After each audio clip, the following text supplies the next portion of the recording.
So I've been thinking about the metaphor of first responders and how change managers could be considered the first responder of an organization.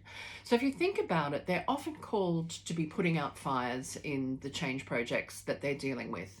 They're often responsible for keeping the change intent and the change goal alive and patching up broken and damaged relationships between team members and stakeholders in the organization. And of course, they're often in a position where they're protecting the employees in the organization from both bad decisions made upstream, but also the external forces of change that may limit the life of the organization. And as with first responders, we know that frequent and regular encounters in dangerous situations, high stress, high conflict, is problematic. It compounds over time for the change manager. So we see higher incidences of burnout, higher situations of mental health issues, physical health declines, and you have increased turnover in organisations. So, what are the lessons from first responder organisations that we might want to apply to the change management community? We're primarily talking about intervention, protection, and promotion. So, intervention looks like the use of professional organisational psychologists to do professional debriefings, or perhaps, there's the supervision practice that we see in social work. We don't see that happening in the change management community.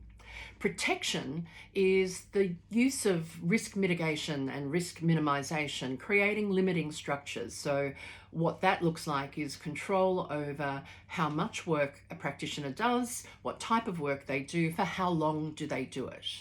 And then there is promotion. So, being aware of the importance of mental health, encouraging a strength based approach to the work that you do, looking for peer support, making sure that we've got community within the organisations.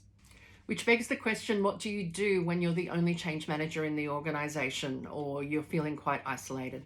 At an individual level, you need to be really clear around what your boundaries are and have a very clear plan in terms of what are the one or two things that you can do each day that support your mental health, your emotional health, and your physical health.